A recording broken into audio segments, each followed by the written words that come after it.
Le groupe BibDoc 37 est ravi de vous proposer de nouveau cette journée d'études annuelle. Donc le groupe BibDoc, il se compose de la bibliothèque départementale, conseil départemental d'Indre-et-Loire, de l'atelier Canopée 37 Réseau Canopée, la bibliothèque municipale de Tours, l'université de Tours par la direction des bibliothèques et des archives, le centre régional de formation aux carrières des bibliothèques Média Centre Ouest de l'université de Poitiers, la bibliothèque municipale de Montlouis-sur-Loire, la bibliothèque municipale de Saint-Cyr-sur-Loire, l'université d'Orléans par la bibliothèque universitaire de l'INSPE de et nous avons Andy qui est avec nous pour co-animer cette visio avec moi, qui est de cette bibliothèque. La mission information documentation du conseil départemental d'Indre-et-Loire, également le CLEMI, Centre pour l'éducation aux médias et à l'information. Et toutes ces personnes travaillent toute l'année pour vous proposer une journée d'études destinée aux bibliothécaires et documentalistes, journée d'études qui se décompose en une visio, donc là où vous êtes actuellement, et une journée en présentiel qui aura lieu la semaine prochaine à la Maison des Sports des Parcelles. Donc cette année, nous avons souhaité traiter du thème des collections et du retour des collections sur le devant de la scène en bibliothèque. Il s'agit d'une mission traditionnelle des bibliothèques et pourtant cette mission revient en force, malheureusement pas forcément pour des raisons réjouissantes. Il se trouve que le numérique et Internet n'ont pas tenu toutes leurs promesses alors qu'on avait cru y voir une nouvelle bibliothèque d'Alexandrie où toute la documentation allait être accessible à toutes et tous. On se retrouve de plus en plus dans des documents qui sont enfermés dans des logiques commerciales ou des logiques politiques dont nous nous retrouvons, nous, bibliothécaires et nos usagers, bien souvent prisonniers. Du coup, la mission des bibliothécaires de donner accès à toutes et tous à la culture et à l'information via cette documentation revient en force sur le devant de la scène. Mais il y a un thème sur lequel le numérique peut tenir ses promesses, c'est le thème de l'accessibilité. Et les collections numériques sont véritablement complémentaires des collections physiques et elles peuvent être un véritable soutien pour les personnes en situation de handicap ou qui présentent des difficultés de lecture. Et ça va être un des thèmes que l'on va traiter lors de cette visio de ce matin. Donc ce matin, pour commencer sur le thème des collections, nous allons parler d'un sujet à la mode, dont on parle beaucoup actuellement, celui des, je mets beaucoup de guillemets, mais on va en parler du coup pendant longtemps, celui des troubles 10, dont il est nécessaire justement de repenser les bases pour savoir comment nous, bibliothécaires, documentalistes, pouvons nous positionner par rapport à une demande qui nous arrive de plus en plus d'avoir des collections adaptées à ces difficultés de lecture. Demande qui émane à la fois des enfants, des enfants qui sont identifiés comme ayant ces difficultés de lecture, mais aussi et beaucoup de la part de leurs parents. Pour en parler avec nous jusqu'à midi, nous avons Céline Céline Audier-Lédet, orthophoniste et membre de l'association Et si les orthophonistes prévenaient. Et nous avons également Nathalie Simon, enseignante spécialisée et formatrice à l'INSPE de Fondette. Si vous souhaitez compléter votre présentation, on vous laisse faire avec plaisir. Et puis ensuite, Andy et moi, on va vous poser un certain nombre de questions qui vont vous permettre de dérouler votre propos. Et je précise pour les personnes de l'Assemblée que vous avez la possibilité de poser des questions au fur et à mesure dans la conversation. Andy et moi, on les notera et on fera la partie échange questions-réponses de cette façon-là après le propos de Céline et Nathalie. Tout à fait. J'enchaîne avec une toute petite présentation. Donc, je suis orthophoniste en libéral. J'exerce à la maison de santé de Mont, en Indre-et-Loire. J'ai été diplômée de l'école d'orthophonie de Caen et j'exerce depuis 10 ans et uniquement en libéral depuis le début, avec une patientèle très variée qui va du tout petit bébé jusqu'à la personne âgée, mais je me suis recentrée ces derniers temps sur une patientèle beaucoup plus pédiatrique, donc les enfants, les adolescents et quelques adultes tout de même. Voilà pour ma partie. Donc, moi, je suis Nathalie Simon et donc je suis professeure des écoles. Donc, j'ai longtemps enseigné en CP, CE1 à l'école de Mons aussi, mais on ne s'est pas croisé là-bas. Ensuite, j'ai passé une certification pour m'occuper plus précisément des élèves qui rencontraient des difficultés. C'est la formation d'enseignante spécialisée. Et puis, depuis 4 ans, eh bien, en fait, j'ai changé de public. Je ne m'adresse plus aux petits, je m'adresse aux grands, puisque je suis formatrice eh bien, des futurs enseignants. Donc, soit dans la formation initiale, soit en formation continue pour la formation des enseignants spécialisés. Donc, aspect.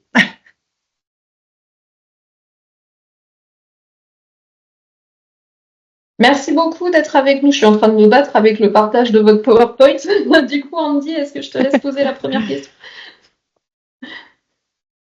Oui, c'est mieux avec le micro. Donc, pour introduire le propos, donc les troubles 10, de quoi parle-t-on et quelles sont les difficultés qui peuvent être opérées, les diagnostics, comment peut-on poser le diagnostic et donc voilà, expliquez-nous ce que c'est quand on parle de troubles 10 et peut-on vraiment parler de troubles 10? Très bonne question, très bonne introduction. Quand tu auras mis peut-être la première diapo, Anne-Sophie.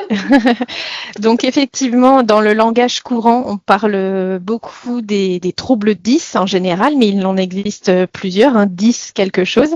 On parle maintenant plus généralement depuis quelques années des troubles du neurodéveloppement, qui sont des différences dans la manière dont le cerveau se développe et fonctionne.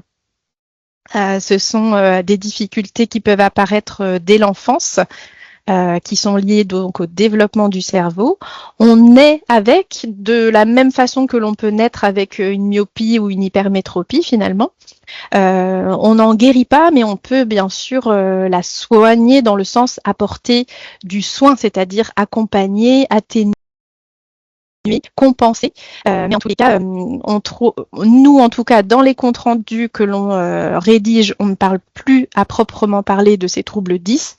On va parler plus particulièrement, là vous avez la diapo avec l'ensemble de tout ce qu'on appelle les troubles du neurodéveloppement, où s'intègrent les troubles du développement intellectuel, les troubles de la communication, les troubles du spectre de l'autisme, dont on parlera un petit peu, les troubles de l'attention, avec ou sans hyperactivité, les troubles spécifiques des apprentissages, ce qui nous intéressera particulièrement aujourd'hui, avec de qu'on appelait anciennement les dyslexies, le déficit de l'expression écrite, donc qu'on appelait la dysorthographie, puisqu'elle concerne particulièrement l'orthographe, et puis les déficits du calcul, un petit peu moins connus, qu'on appelle une dyscalculie. Donc effectivement, avant, on parlait de tous ces troubles 10. On a juste après les troubles moteurs avec un terme que vous avez peut-être déjà entendu, la dyspraxie. Donc, je dirais que dans le langage courant, on peut encore tout à fait utiliser ces termes-là parce qu'ils sont connus maintenant du grand public. Par contre, dans nos comptes rendus à nous, on va plus parler spécifiquement de ces troubles 10, mais plus comme c'est des par exemple, troubles de la communication, troubles développementaux du langage, ou alors troubles spécifiques des apprentissages, et on précise ensuite quels apprentissages, c'est la lecture, l'expression écrite, le calcul, etc. Donc, voilà de quoi on va parler aujourd'hui. Il faut savoir qu'il est très fréquent que plusieurs troubles coexistent. Souvent, on n'en a pas qu'un seul. Ce qui peut être, selon les associations, des troubles plus ou moins pénalisants dans le contexte scolaire et social. Là, on va s'intéresser particulièrement aujourd'hui aux troubles de la communication, les troubles du langage, et puis sur les troubles de la lecture et de l'expression écrite qui vont nous intéresser particulièrement, et puis un petit peu aussi les troubles du spectre de l'autisme plutôt légers, puisqu'effectivement, il existe de grandes différences entre les enfants sur les degrés de sévérité au sein même de ces troubles. Peut-être que tu peux mettre la suivante, parce que justement, je crois que il y a cette histoire de degré de sévérité. Présenter un trouble des apprentissages ou plusieurs. Et au-delà de ça, tous les enfants n'ont pas la même sévérité. Le curseur, comme vous le voyez ici, n'est pas au même endroit pour tous les enfants et la palette est assez large. Donc, on a beaucoup de différences entre les enfants, ce qui n'empêche pas que ces difficultés, mieux elles sont repérées et plus tôt elles sont repérées, mieux c'est pour les accompagner. Et puis, elles nécessitent des adaptations, que ce soit à l'école, mais aussi à la maison, pour les devoirs notamment. Voilà, ça peut créer parfois pas mal de conflits au moment des devoirs avec les parents parce que ce sont des enfants, voilà, ils passent beaucoup d'énergie à apprendre à l'école. Voilà. Aujourd'hui, on peut encore, entre nous, là, comme ça, dans le langage courant, parler de troubles 10, mais on n'en parle plus, nous, de cette façon-là, dans nos comptes rendus. Et du coup, par rapport à cette détection ou ce diagnostic, finalement, comment ça se passe, qui le pose, qui est habilité à mettre un tel diagnostic, quelle va être ensuite la conséquence pour l'enfant ou pour la personne d'ailleurs, ça peut aussi être des adultes, j'imagine. Oui, tout à fait. Peut-être que Nathalie, tu vas pouvoir. La demande vient très très souvent principalement, ou alors des points. Ouais, exactement. Ça coupe un petit peu parfois, Céline, quand tu parles. Ah mince. Ouais, un tout petit peu. C'est vrai que pour l'instant, ça n'a pas vraiment gêné la compréhension, mais oui, on voit qu'il y a des moments où. D'accord. Donc l'idée en fait c'est ça, c'est de repartir un peu dans la chronologie. Donc l'idée du repérage, c'est comment est-ce qu'on peut avoir, quels signes peuvent attirer l'attention, inquiéter soit les enseignants, soit les familles. Donc pour moi il faut distinguer deux moments. C'est-à-dire qu'il y a le moment de l'apprentissage de la lecture qui est un moment, on va dire, un peu clé dans l'émergence en fait des doutes qu'on pourrait avoir. Et puis après, comment les signes peuvent perdurer quand l'élève est plus âgé, donc plutôt quand ils sont à partir du CE2 au CM2. Quand un enfant est en train d'apprendre à lire, il est en train d'apprendre. Donc c'est rarement miraculeux, c'est jamais je sais plus et tout d'un coup je sais en fait. Par contre, un enfant qui va avoir beaucoup de mal à ce qu'on dit développer la conscience phonologique, donc identifier des sons dans des mots, manipuler des syllabes, dire si est-ce qu'il entend la même chose, ça veut faire des petits jeux de rimes, etc. Ça peut être quelque chose qui va alerter, c'est-à-dire que c'est difficile, mais ça persiste plus que les autres élèves à être difficile. Ça peut être des enfants aussi qui vont avoir du mal à retenir l'association lettre-son.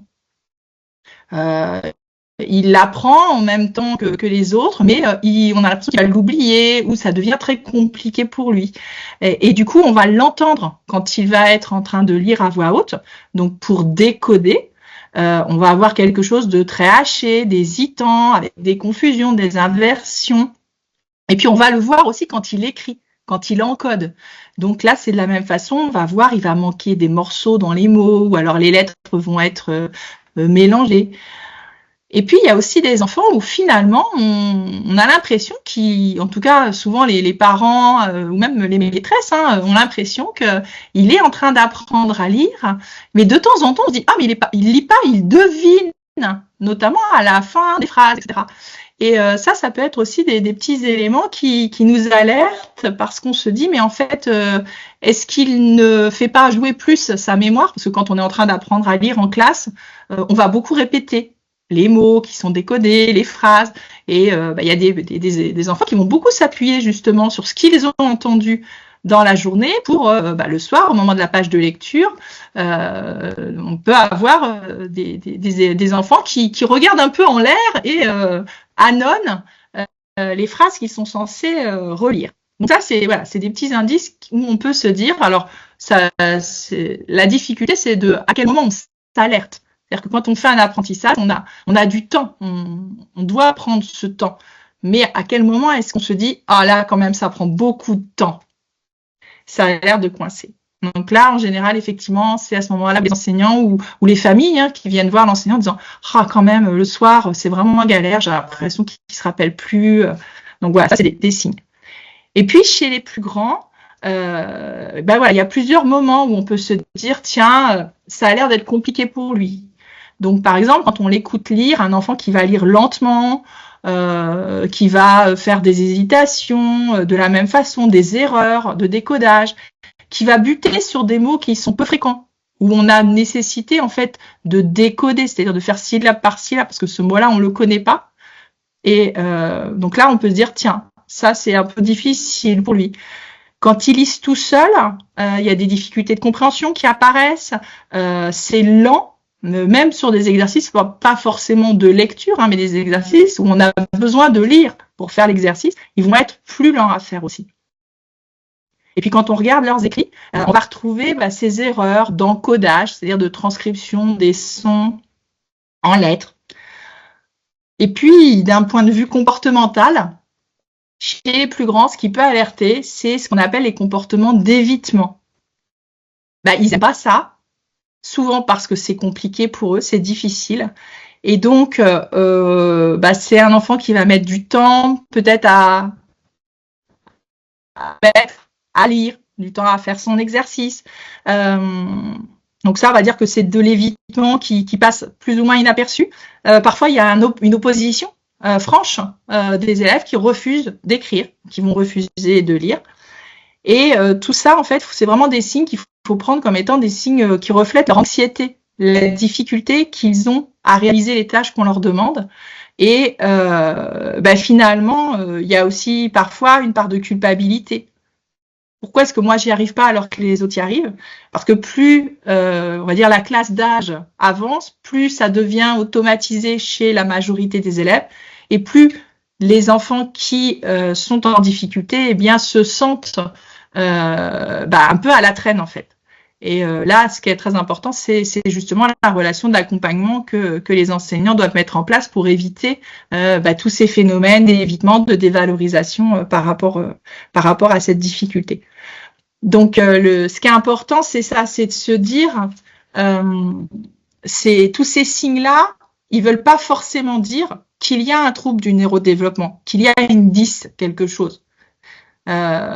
Et puis, quand on est enseignant, quand on est bibliothécaire, c'est pas. Ce qui est important, c'est pas de se dire il a un 10, etc. L'important, c'est de se dire pour lui, c'est difficile. L'accès à la lecture est difficile.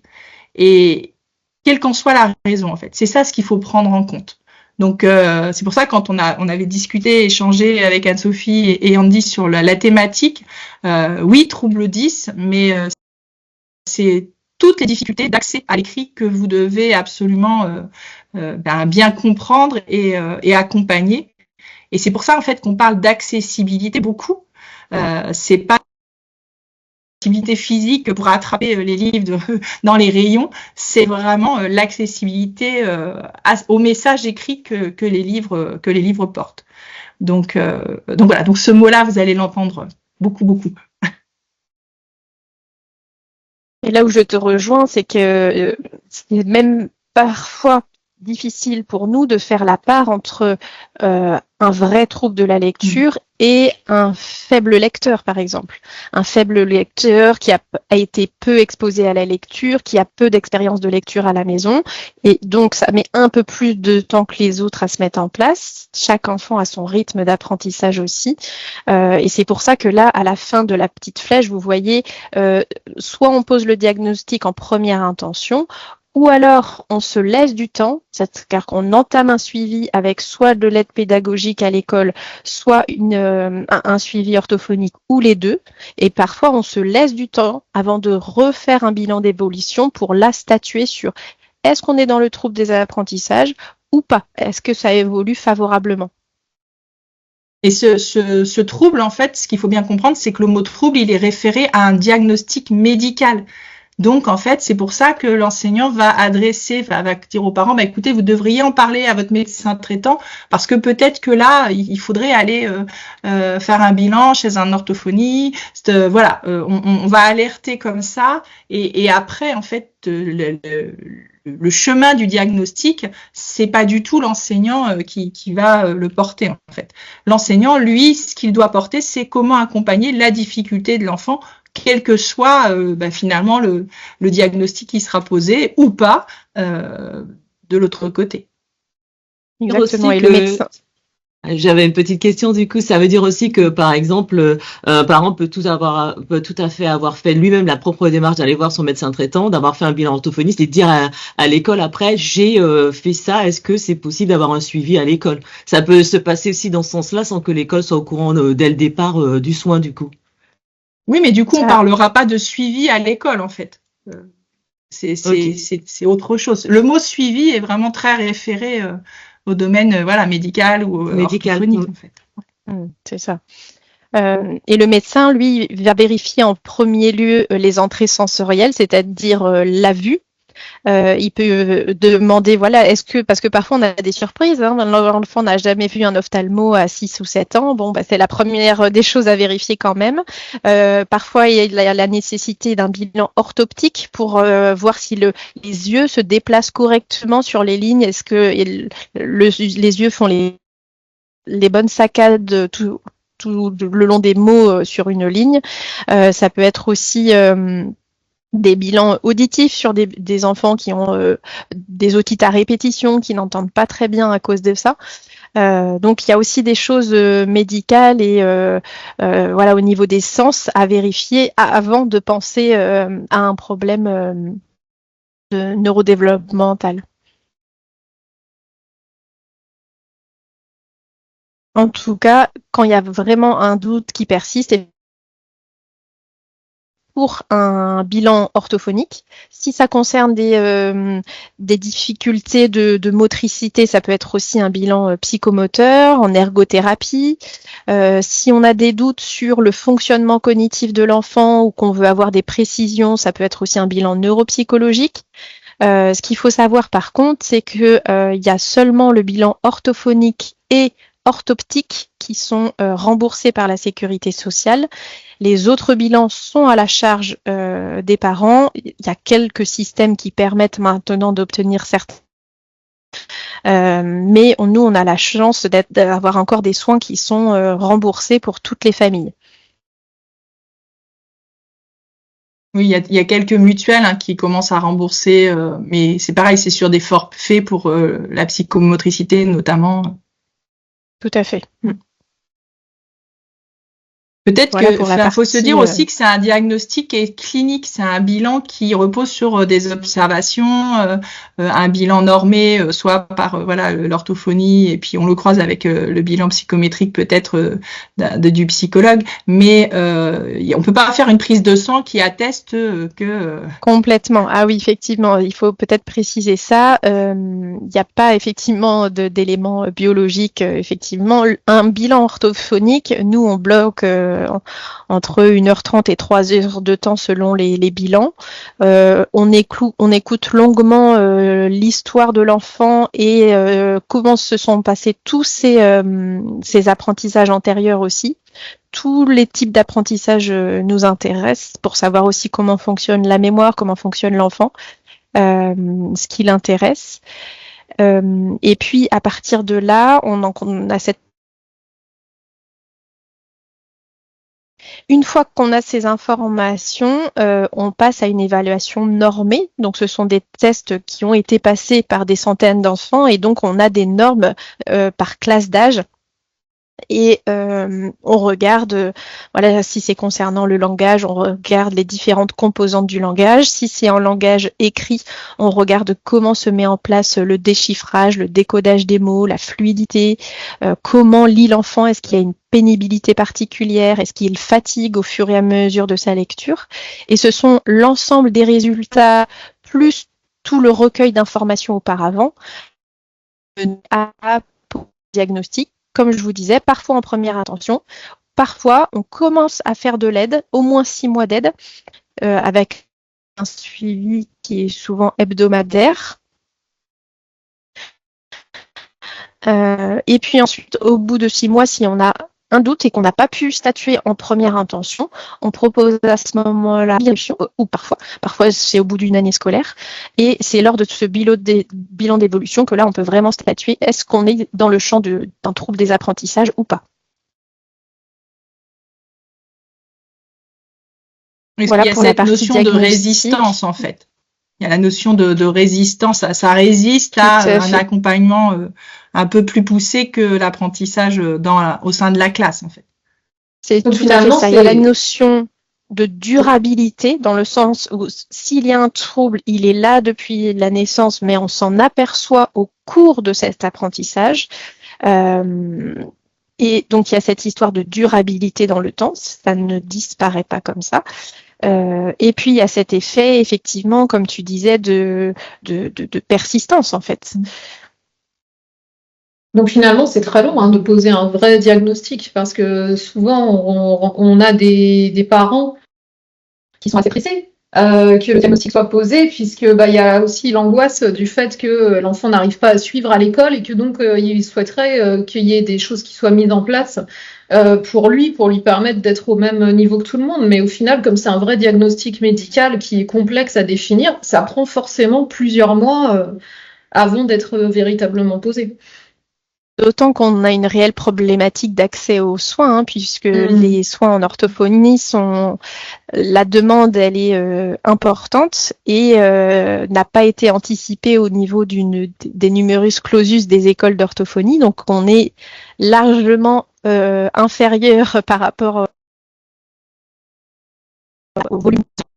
Ce qui fait qu'on a toutes quasiment des différences selon les territoires, mais pour le coup, sur notre territoire, c'est un peu pareil. C'est assez compliqué. On est sur des délais de au mieux 6, 9, 12 mois, voire parfois plus pour accéder à un bilan orthophonique, puisque nous, les suivis que l'on fait, c'est pas 5, 6 séances, c'est plusieurs dizaines de séances. Donc en fait, le turnover au niveau de nos patients n'est pas très très important, donc il faut parfois attendre longtemps avant d'avoir accès à un bilan orthophonique, et ça peut aussi ralentir le diagnostic, clairement. Et c'est pour ça, je pense que c'est important de décorréler cette idée d'accompagnement, de prise en compte. Il faut absolument que cet accompagnement, cette prise en compte, elle soit mise en œuvre, même sans diagnostic en fait. Tout à fait. On n'est pas obligé et il ne faut pas attendre le diagnostic pour apporter de l'aide, soulager, remettre en confiance. Complètement d'accord. Est-ce qu'on avance du coup? Je passe à la slide. Ouais, tout à fait. Surtout que je crois qu'elle est en lien. À quel âge? Du coup, on en a parlé pendant ton. Un petit peu. Vous en avez parlé. Ça, c'est un petit peu en lien. À quel âge peut-on diagnostiquer? Si ça concerne le langage, il faut attendre de l'entrée dans le langage. C'est tout petit, mais globalement, il y a un signe d'alerte vraiment quant à la visite des 24 mois chez le médecin. Il n'y a vraiment pas de mots du tout. Là, en général, sur les médecins formés, ils nous les envoient systématiquement. Et donc, c'est au cours de ce développement du langage, si on sent que le langage se met en place tardivement, que les choses ont du mal à avancer, il y a peu de progrès au fil des mois, là, on peut déjà commencer à demander un bilan orthophonique et faire un suivi concernant le langage oral, donc du tout petit. Parfois, je reçois des enfants dès 2 ans, par exemple, 2 ans et demi. Surtout s'il y a aussi des difficultés dans la relation avec les autres, que ça crée beaucoup de frustration de ne pas pouvoir se faire comprendre, exprimer ses besoins. Ça peut être ensuite au cours de l'apprentissage de la lecture.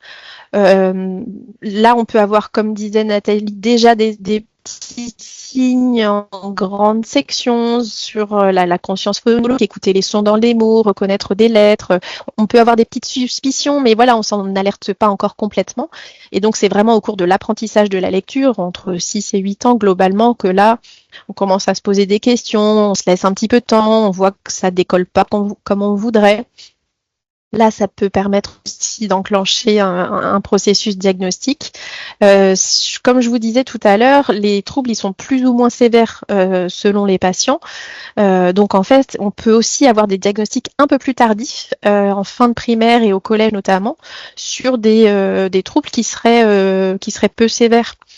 Et ce qu'il faut savoir aussi, c'est qu'on est sur la première génération d'enfants où ils seront a priori pas loin de 100% diagnostiqués, mais que c'est encore très récent. Donc on peut poser la question, on a beaucoup de parents qui nous disent je me reconnais dans les difficultés de mon enfant, j'ai parfois eu un suivi, parfois pas, et parfois ils ont envie de le savoir à l'âge adulte. C'est possible aussi, hein, c'est tout à fait possible de passer de prendre en compte toute l'histoire scolaire, de prendre en compte les retentissements dans la vie professionnelle éventuellement, et on peut tout à fait poser un diagnostic à l'âge adulte aussi. Et du coup, avoir les compensations éventuellement qui peuvent aller avec, notamment dans son travail. Exactement. Ouais, d'accord. Et à prendre de nouvelles compensations, voilà, c'est jamais trop tard. C'est optimal quand ils sont enfants parce qu'on a encore une grande plasticité du cerveau, donc ils se réorganisent le cerveau beaucoup plus facilement. Mais pour autant, on a encore tout à fait des facultés des réorganisations quand même aussi à l'âge adulte. Est-ce que j'avance? Oui, tu peux avancer. Allez, c'est le moment. Premier petit quiz. C'est le moment où vous allez jouer. J'espère. J'attends que ça charge. Donc, vous allez avoir des questions qui vont apparaître dans la conversation et vous allez pouvoir voter. Donc là, vous êtes à peu près 98 participants. Alors, tac. La première question, normalement, vous la voyez tous apparaître. Et du coup,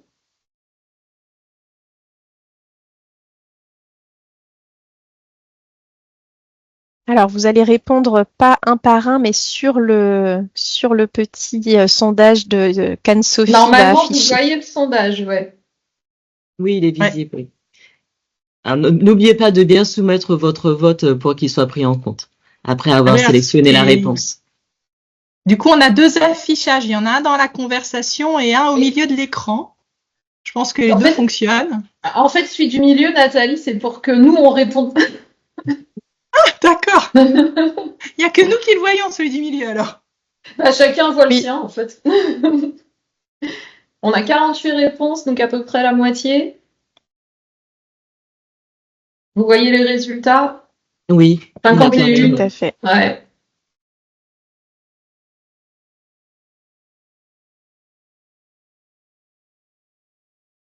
Je ferme?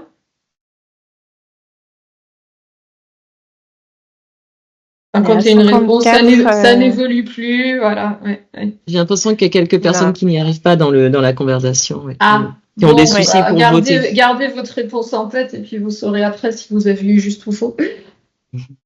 Donc normalement TND, maintenant tout le monde sait ce que c'est.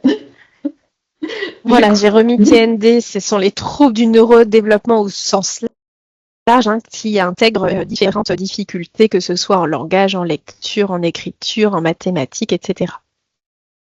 Donc, je vois qu'on est à une réponse de non majoritaire, 64%, 35% pour le oui. Est-ce qu'on passe à la réponse? Allez.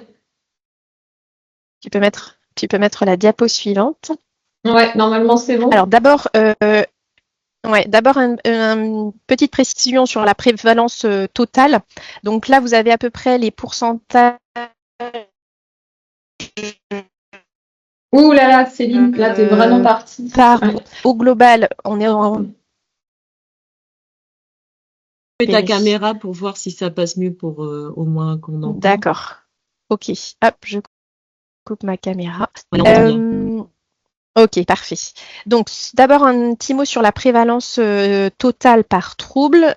Donc, on est à environ 10 à 15% des enfants qui présentent un ou plusieurs troubles du neurodéveloppement, hein, comme je le disais, on a souvent plusieurs qui sont associés. Ça, c'est la prévalence globale, que ce soit fille ou garçon. Selon les études, c'est encore très variable, donc il y a des marges d'erreur hein, quand même. Ce qui est le plus prédominant quand même, ce sont les troubles spécifiques des apprentissages et le trouble de l'attention, qui est très très fréquent aussi. Et sur la diapo suivante, tu peux avancer. On a la prévalence avec une différence fille-garçon. Donc sur la différence fille-garçon, en fait, la réponse est vraie. Alors ça s'explique pour une part par des facteurs biologiques ou génétiques qui rendent certains troubles un peu plus fréquents chez les garçons. Toutefois, par exemple, sur le TDAH, où on voit qu'il y a une très grande différence entre les filles et les garçons, là, on commence à mettre en avant qu'il y a quand même un certain biais de détection, dans le sens où les symptômes de certaines filles peuvent être un peu moins visibles ou plus discrets. Une fille avec un trouble de l'attention mais sans hyperactivité va être un peu rêveuse, distraite. On va avoir des formes moins franches en fait. Ce sont des enfants qui vont pas gêner le comportement de la classe, donc elles sont moins repérées ou plus tardivement. Là où on retrouve chez les garçons des versions un petit peu plus avec impulsivité, un peu plus d'hyperactivité motrice, donc ça se voit un peu plus et du coup ça se détecte mieux. Donc on a quand même au global une prévalence des garçons sur ces troubles neurodéveloppementaux, ça s'explique quand même, mais avec une petite nuance sur le biais de détection des filles sur certains troubles qui sont parfois un peu mieux compensés ou un peu plus masqués. C'est le cas aussi en autisme. Les filles vont un peu plus masquer leurs difficultés sur le plan social. Mais c'est ça, d'ailleurs en fait, les petites filles s'emparent davantage des codes sociaux et du coup ça masque les difficultés. Tout à fait, c'est exactement ça. Mais il y a beaucoup de femmes, il y a beaucoup de femmes qui se font détecter à l'âge adulte par rapport aux troubles du spectre autistique en fait. Tout à fait. Est-ce qu'on a un risque de surdiagnostic, enfin un risque, je sais pas, mais est-ce qu'il y a des phénomènes de surdiagnostic ou on est plutôt sur au contraire des troubles qui sont sous-diagnostiqués? On est plutôt sur du sous-diagnostic. On est plutôt d'accord. Oui. Okay. En général. Oui. Question suivante. Alors, je réaffiche le sondage suivant. Un enfant intelligent, voire à haut potentiel, ne présente pas de trouble du neurodéveloppement.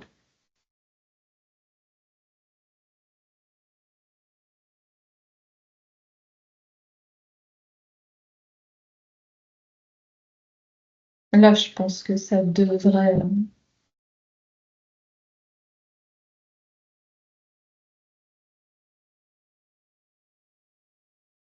Ouais.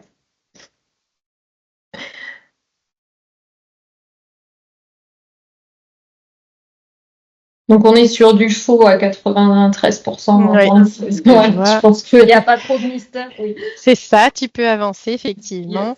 Yes. Ça ne s'exclut pas, hein, effectivement. On peut tout à fait être intelligent, voire très intelligent et présenter un trouble du neurodéveloppement, que ce soit une dyslexie, un TDAH, un trouble du spectre de l'autisme.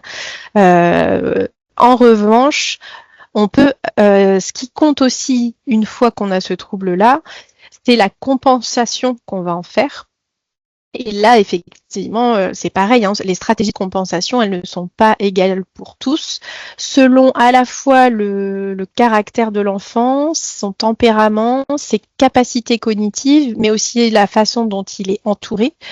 Donc, on peut se dire que ces enfants-là vont potentiellement avoir une meilleure compensation de leurs troubles, mais ils peuvent tout à fait le présenter effectivement. Alors, la suite. Un trouble du neurodéveloppement, ça passe avec le temps en grandissant. Si vous avez été attentif, vous avez déjà une partie de la réponse. Normalement, oui. C'est ce que j'allais dire. On a eu la réponse déjà avant. Ouais, ça va. C'est pour voir si vous suivez.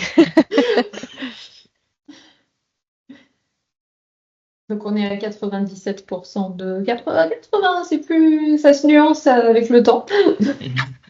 Il y a beaucoup de faux aussi dans la réponse, dans la conversation. Ok. Mais globalement, c'est faux. 93-95% de faux. Ok.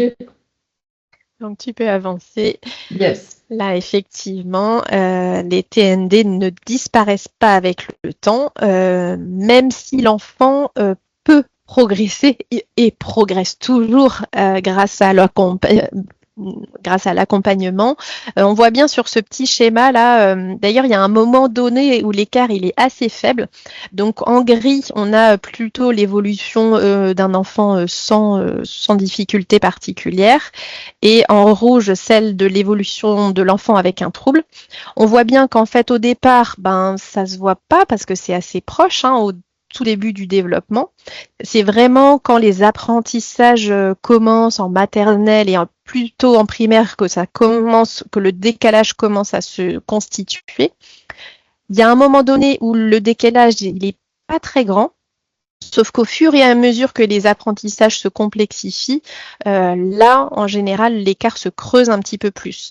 Donc, ce qui est important, c'est de comparer l'enfant par rapport à lui-même, puisque lui, il progresse toujours par rapport à lui-même. Mais à un moment donné, il faut arrêter de le comparer par rapport à la norme, puisque c'est pas le sujet. En fait, c'est une impossibilité. C'est pas qu'il ne veut pas, c'est qu'il ne peut pas. Donc, en fait, si lui progresse à son rythme, c'est tout à fait l'essentiel. Et c'est là que nous, en rééducation, on est en individuel, donc on peut tout à fait se mettre au niveau de l'enfant, là où l'école doit composer avec plein de niveaux différents au sein d'une même classe, donc c'est un autre challenge.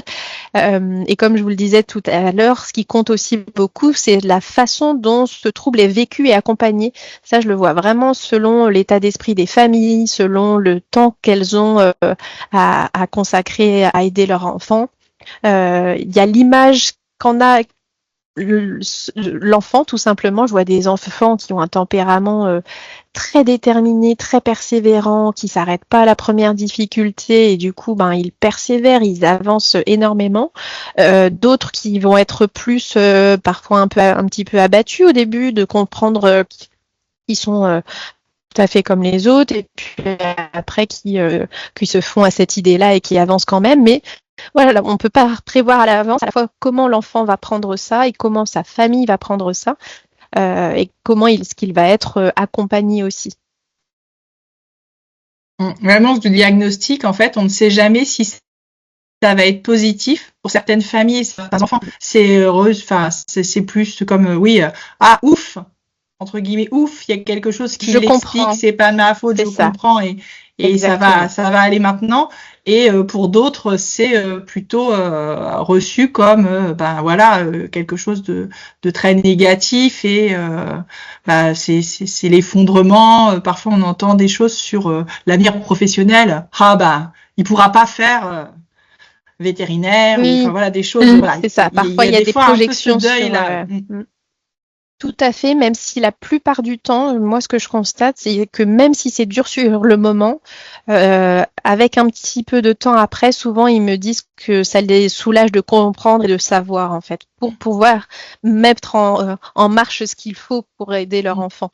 Donc même si parfois c'est dur dans un premier temps et il y a certains petits deuils à faire, ça reste quand même souvent positif pour eux de recevoir un diagnostic clair.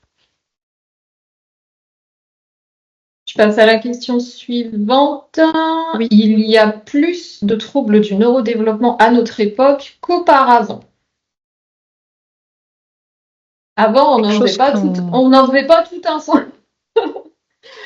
C'est quelque chose qu'on entend beaucoup, ça, effectivement. Oui. On me pose beaucoup cette question-là. Quel est votre avis ?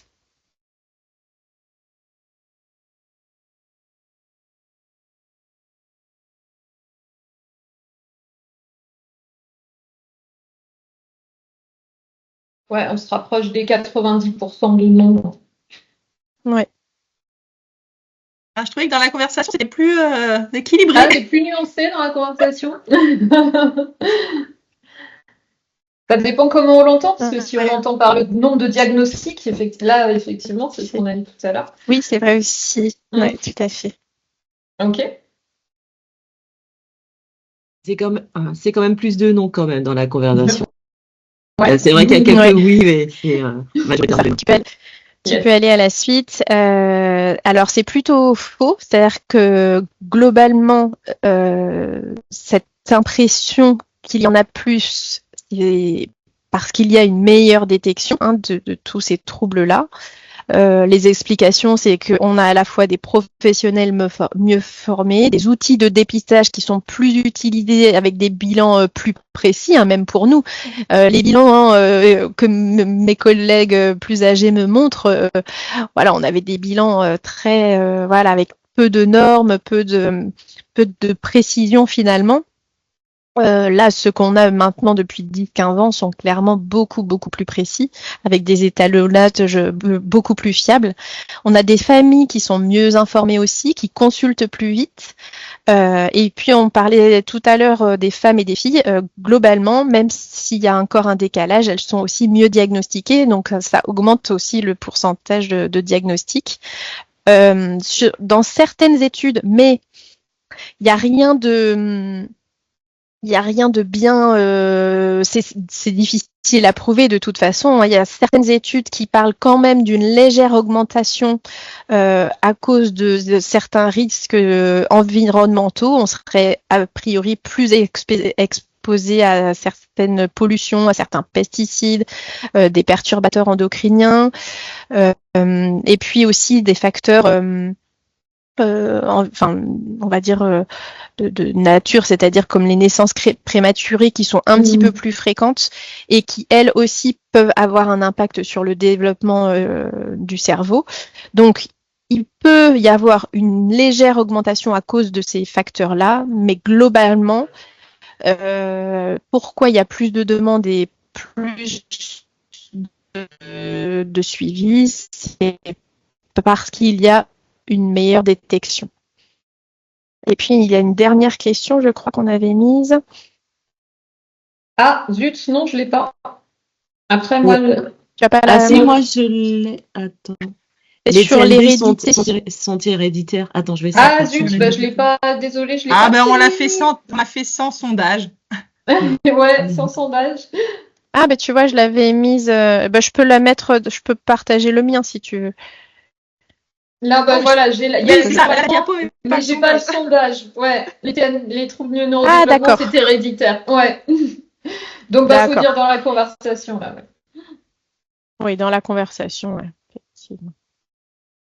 Donc, est-ce que c'est... Beaucoup de non, un petit peu de oui. Oui, plus majoritairement. Ouais, c'est plus... non pour l'instant. Oui, c'est plus nuancé.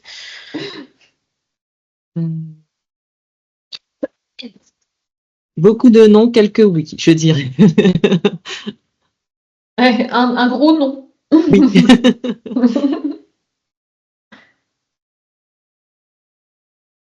Eh bien, tu peux mettre la diapo suivante qui, du coup, va en surprendre plus d'un peut-être. Puisqu'effectivement, la réponse est plutôt oui. En tout cas, il existe des facteurs héréditaires. Donc, ces différences dans le cerveau, dans le développement du cerveau, elles sont souvent quand même d'origine biologique ou génétique. Ce qui est sûr en tout cas, mais ça je pense que c'est acquis maintenant, c'est que ce n'est pas le résultat d'une mauvaise éducation, ce n'est pas une question de volonté, ça c'est sûr. En tout cas, ces facteurs génétiques, ils sont mieux identifiés aussi, mais ils sont pas plus fréquents. En tout cas, il y a clairement, vous voyez, le taux d'héritabilité là. On voit que, par exemple, sur le trouble de l'autisme, si un des parents en présente un, ça veut dire que on est, alors là aussi, selon les études, il y a quand même de grandes variabilités, mais on est à au moins 50% de risque que son propre enfant présente un trouble lui-même du spectre autistique ou au moins un trouble du neurodéveloppement. Parfois, c'est pas tout à fait le même, mais si un des parents ou les deux présentent un trouble du neurodéveloppement, il y a quand même de très fortes chances que son enfant en présente un. Et moi, c'est marrant parce que souvent, au sein de mes patients, quand je pose les diagnostics, les parents, c'est très très souvent que les parents me disent, ben, à y réfléchir, et quand je vois mon enfant, j'ai pas dû être diagnostiquée, mais j'ai quand même présenté des choses un petit peu similaires, où j'ai eu un suivi orthophonique, mais sans vrai diagnostic, où j'ai eu tel et tel suivi, de l'aide à l'école. Donc on sent que certainement la génération d'avant n'a pas été spécialement diagnostiquée, en tout cas beaucoup moins que celle d'aujourd'hui. Voilà. Ah oui, je vois la question des écrans. J'y réponds quand même parce que c'est une question qui revient souvent. Les écrans ne peuvent pas être la cause d'un développement de TND. Ça vient pas plutôt en facteur de risque finalement. Ça vient plutôt en facteur de risque et de compensation. C'est-à-dire que si on a déjà de base un trouble du langage et que en plus on est très très exposé aux écrans, ça va pas forcément nous aider effectivement à compenser notre trouble du langage.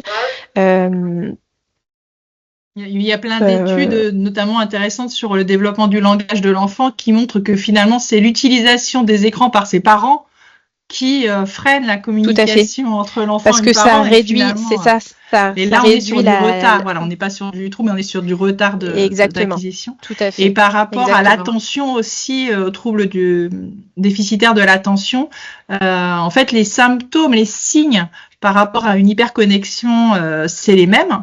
Et en fait, la différence, c'est qu'à partir du moment où on enlève les écrans, le comportement se normalise, si ça n'est pas un trouble, alors qu'en fait, si c'est un trouble, ça n'a pas d'impact, en fait. Donc, il perdure, oui, tout à fait, exactement. Je pense que c'est difficile de faire la part des choses entre l'enfant présente un trouble ou des difficultés, donc les parents vont avoir tendance en comportement à le mettre volontiers devant un écran parce que quelque part ça facilite les choses, et l'inverse, quoi, c'est-à-dire est-ce que c'est l'œuf ou la poule? Exactement. Mais je pense les enfants qui dire qu'il y a une composante héréditaire et que c'est pas parce qu'on élève mal son enfant qu'il va présenter des troubles, je trouve que c'est important parce qu'il y a la déculpabilisation de l'enfant et celle des parents aussi, parce que je pense que ça peut être très, très compliqué de se dire mince, alors c'est parce qu'il a joué avec la tablette que, en fait, non, c'est pas si simple que ça. Tout à fait. Le facteur là, famille, je vois la il va question être discriminant sur l'accompagnement, en fait.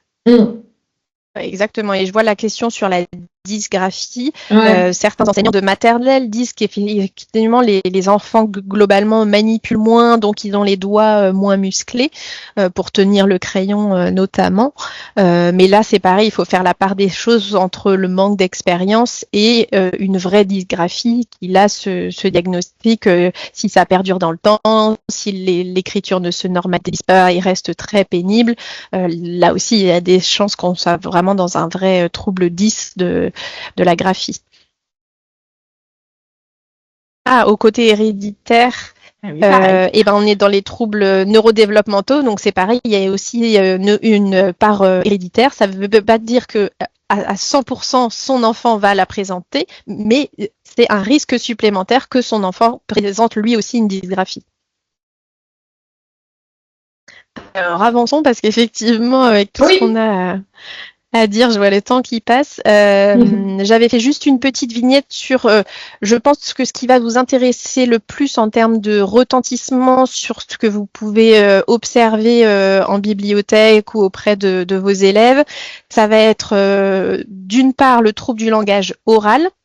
Là, j'exclus, attention, les enfants qui ont un trouble d'articulation simple et qui n'arrivent pas, par exemple, à produire un son de façon systématique, les enfants qui vont dire le ça pour le chat, etc. Là, il peut très bien ne pas du tout y avoir de problème de langage pareil. Alors là, on parle de problème d'articulation, de prononciation, mais pas de langage dans son ensemble. Nous, dans le langage, on a vraiment On évalue toutes les composantes du langage, c'est-à-dire le niveau de lexique, de vocabulaire de l'enfant, comment est-ce qu'il peut construire des phrases, qu'est-ce qu'il comprend, son niveau de compréhension, et comment est-ce qu'il prononce les mots de façon générale, pas seulement au niveau articulatoire, mais est-ce qu'on a des inversions de sons, de syllabes, des confusions, etc. Donc, dans le trouble du langage oral, qu'on appelle, nous, le trouble développemental du langage et qu'on appelait avant la dysphasie, on va avoir une difficulté quand même à produire certains sons, une apparition tardive des premiers mots. On a quelque chose qui les gêne beaucoup au niveau de la compréhension en lecture, c'est qu'il y a souvent moins de vocabulaire et une tendance à confondre les mots proches. Là, cette semaine, j'ai une petite patiente qui m'a fait une confusion entre poney et bonnet, par exemple. Donc, c'est pas voilà, on parle pas de la même chose, effectivement. Des erreurs dans la structuration des phrases, une difficulté particulière sur les récits, quand on leur demande justement de raconter un album jeunesse qu'on vient de lire. Là, je vous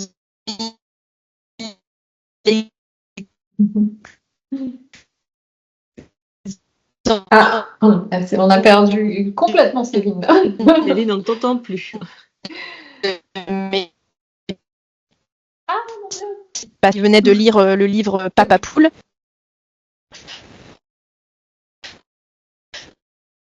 Céline, on te perd totalement.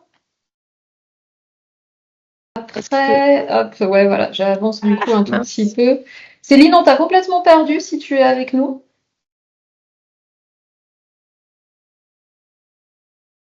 Donc là, on devait être sur la diapositive qui permettait de donner justement les conseils. J'étais en train d'écrire aussi, oui, quand on l'entendait.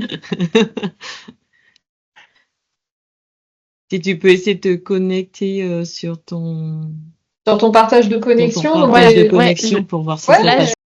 Je me suis reconnectée. C'est vraiment des micro-coupures, donc c'est pénible. J'ai mis mon point d'accès téléphone, donc ça devrait aller. Donc je vous lisais la petite production de ma patiente là, sur l'histoire du Papa Poule. On voyait bien les erreurs syntaxiques. Pour ces enfants-là particulièrement, et vous allez les entendre en fait en les écoutant vous parler, quand vous sentez qu'il y a vraiment beaucoup d'erreurs syntaxiques au niveau de la formulation des phrases, vous pouvez peut-être vous douter qu'il y a un trouble ou en tout cas une difficulté de mise en place du langage. Là, il va falloir accompagner la compréhension clairement en reformulant beaucoup, explicitant les mots nouveaux, en lisant un petit peu plus doucement. Ça va être aussi s'adapter au niveau de l'enfant. Où est-ce qu'il en est de son langage quand vous l'écoutez? Ça dépend de son âge, mais il peut y avoir des décalages dans le temps. Hein. Là, je pense à ma petite patiente justement qui est en CP, mais on est encore sur un niveau syntaxique de plutôt 3-4 ans. Hein. Donc, il peut y avoir parfois des écarts entre l'âge et le niveau de langage. Il va falloir faire attention à la complexité. Les phrases trop longues, c'est très difficile d'accès. Et puis, les récits avec beaucoup d'informations, parce que ces enfants-là, ils ont une mémoire à court terme qui sature assez vite. Donc, dès qu'il y a trop d'informations, on les perd. Donc, on va aussi pouvoir favoriser les livres avec des structures redondantes. Ça leur laisse le temps de s'approprier la compréhension de la phrase. Et je crois que justement, après, j'ai dû mettre des exemples de livres. Là, j'ai mis effectivement pour vous, c'est se mettre à l'écoute des productions de l'enfant. S'il en est à faire des mots isolés, juste voilà, doudou, papa, maman, dodo, etc. On va essayer d'enrichir notamment les actions et les noms, donc avec les imagiers, avec des petits livres très très simples. S'il commence à combiner deux mots, vous allez pouvoir réviser justement à chaque fois, vous allez voir où est-ce qu'il en est lui. Et ce que vous pouvez viser, c'est le stade d'après, pour être dans sa zone proximale de développement, nous on appelle ça. C'est-à-dire que c'est accessible, c'est pas encore possible pour lui, mais bientôt ça le sera. Donc pour soutenir ça, vous pouvez viser des livres avec des petites phrases simples, j'ai mis des exemples après. Quand il en est à faire des phrases simples, sujet, verbe, complément, doudou et partie, vous pouvez là, cette fois-ci, viser des livres avec des phrases un peu plus enrichies. Et puis, si c'est un enfant qui fait déjà des phrases complexes, là, il n'y a pas du tout de problème sur des l'accès à des récits plus longs. Donc on va voir juste après des petits exemples de livres que j'utilise particulièrement avec les tout petits. Les tout petits qui ont des mots isolés, ils ont souvent plus que d'actions, que de verbes. Donc, je vais favoriser des petits livres avec des actions répétitives, hein, comme les petits sautes, roulent. Je vais favoriser aussi des livres comme toutes les boîtes des papas avec des petites phrases assez simples. Et c'est toujours le même sujet. Donc, c'est très bien aussi. Papa fait des crêpes, papa fait de la luge, papa fait un câlin, etc. Sur la diapo suivante, on va avoir aussi des livres avec des structures redondantes. Ça va être très intéressant pour ces enfants-là. C'est quelques exemples, mais vous en avez certainement plus en tête que moi. Moi, je pensais à la moufle, la Gruffalo, la chenille qui fait des trous. Et puis pour les un petit peu plus grands, on va penser à l'écart qu'il peut y avoir entre leur niveau d'intérêt, c'est-à-dire qu'ils s'intéressent quand même à des choses de plus grand, sauf qu'il faut quand même garder des récits qui soient adaptés à leur compréhension et à leur possibilité d'expression. Donc c'est pas toujours évident là pour le coup de trouver le bon niveau d'album. J'ai mis des livres où, voilà, là, Topé Mulot, on sait de qui on parle, il y a 2 personnages principaux, il n'y a pas trop de surcharge d'informations, le niveau de vocabulaire est tout à fait correct. Ce qui va bien les aider aussi, c'est quand les personnages de l'histoire sont bien identifiés avant de commencer. Ça peut être des choses difficiles, notamment la compréhension des pronoms. Il lui a fait ça, alors c'est qui il, on parle de qui, il a fait ça à qui. Tous ces petits pronoms-là, c'est assez difficile d'accès au niveau de la compréhension. J'ai mis un exemple avec un système de couleurs par personnage. Quand c'est le même personnage qui parle, là en l'occurrence Farid, dans tout le livre, ça va être tout le temps en violet. Quand c'est Lisa qui parle, c'est tout le temps en vert, etc. Ça va être plutôt aidant ça va soutenir vraiment leur compréhension aussi.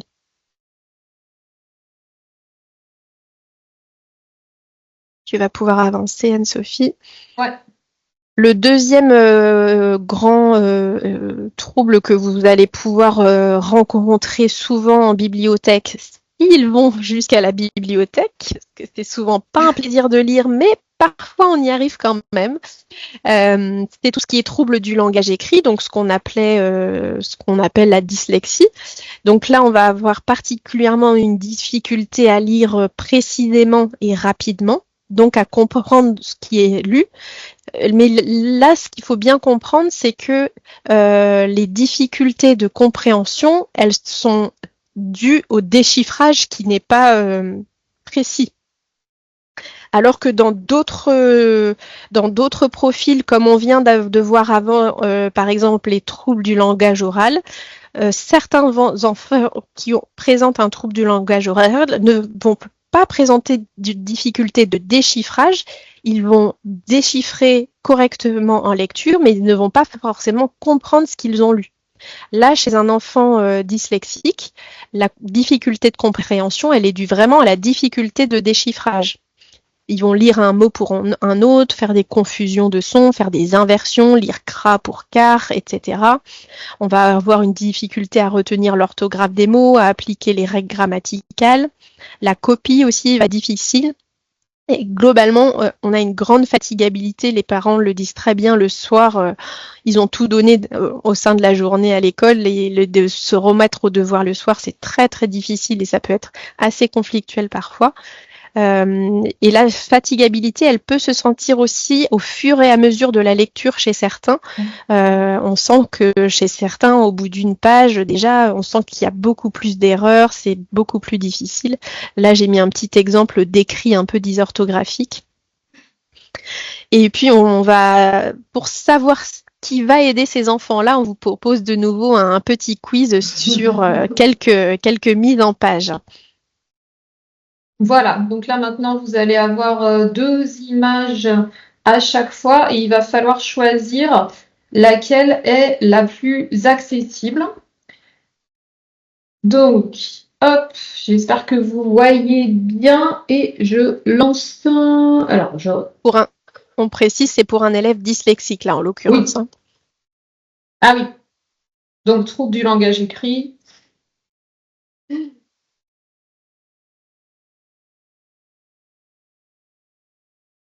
Voilà, hop, excusez-moi, mon sondage a mis un tout petit peu de temps à arriver, mais il va arriver. Oui, mais on le voit dans la conversation. Déjà. Ouais, c'est ça. Et il n'y a que le A qui a été sélectionné pour l'instant. C'est ça. Ah, voilà. Donc, un plébiscite pour... Tout à fait. Et c'était vraiment l'exemple qu'une petite patiente m'a ramené de l'école. La BD de droite, sa maman m'a dit, ça a été hyper difficile. À la fois la graphie, à la fois les coupures de phrases. Elle savait pas dans quel sens lire la BD, puisque là, les BD sont coupées, enfin, les images sont coupées entre les deux, alors que là, c'est une image complète par ligne. Donc, elle me dit, parfois, elle commençait là, et puis hop, elle descendait à droite.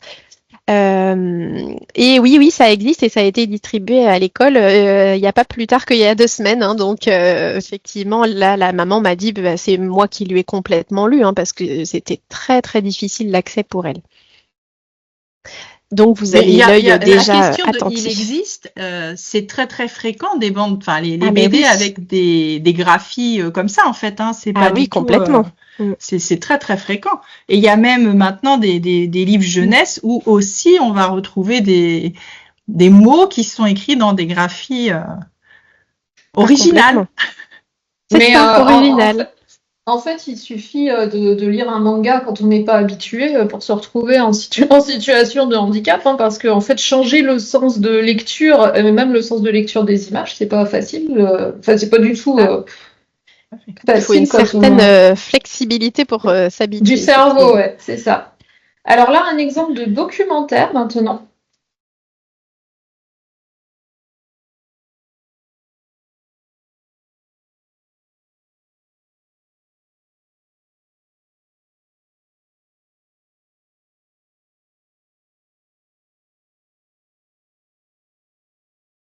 C'est trop facile. Ils sont trop forts. Pareil, un plébiscite pour... Oui, là, alors là, c'est vraiment un plébiscite. Plébiscite pour alors là, pour le coup, il y a plusieurs choses qui ne vont pas. Hein. Nathalie, tu vas peut-être pouvoir compléter, mais là, on a du gras, de l'italique, du plus petit, du plus gros, des colonnes. Ça, c'est très difficile pour eux, les colonnes où on coupe les mots très régulièrement. L'interligne qui est très très serré. Donc effectivement, celui de droite va être largement à prioriser pour ces enfants-là. Est-ce que tu as quelque chose à rajouter, Nathalie? Oui, c'est ça. Ne pas se dire parce qu'il y a des images, c'est mieux. Voilà. C'est vrai, tout à fait. C'est pas le seul. Voilà. Ça peut, mais c'est pas le seul indice. Ça peut, et parfois les enfants se basent là-dessus et puis non, finalement, c'est pas mieux. Alors, l'exemple suivant, donc le roman. Un roman avec du dialogue également.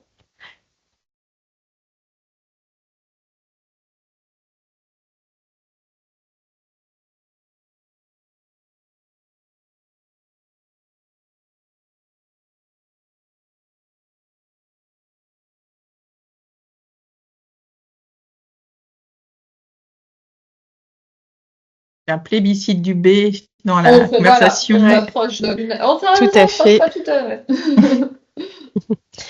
Là, c'est pareil, hein, c'est un patient qui m'a rapporté la fiche de droite.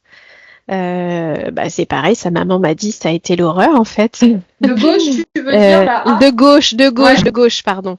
De gauche, même si à droite on pourrait se dire que c'est à peine assez gros quand même. Ceci dit, il y a beaucoup plus d'interlignes et là, clairement, l'interligne, ça compte beaucoup dans la mise en page. Dans le cas du texte de droite, moi, dans ce cas-là, je leur demande vraiment de prendre une règle de lecture ou même ne serait-ce qu'une feuille qui cache au fur et à mesure et qu'il faut descendre ou utiliser son doigt, un pointeur pour suivre parce que sinon, on a des enfants qui sont parfois très sujets aux sauts de mots et sauts de lignes.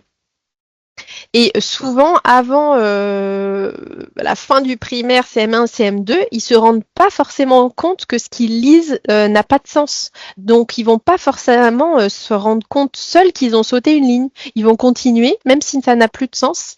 Donc, c'est là aussi l'intérêt d'accompagner la lecture et d'accompagner la compréhension du texte parce que ils peuvent très bien tout lire et dire ah bah non bah j'ai rien compris, mais pas s'arrêter au fur et à mesure en essayant de mettre une stratégie de relecture ou de je me rends compte que je n'ai pas compris. Alors, exemple suivant, c'est un album. Alors, c'est 2 versions du même album, C'est ça. de la même page du même album.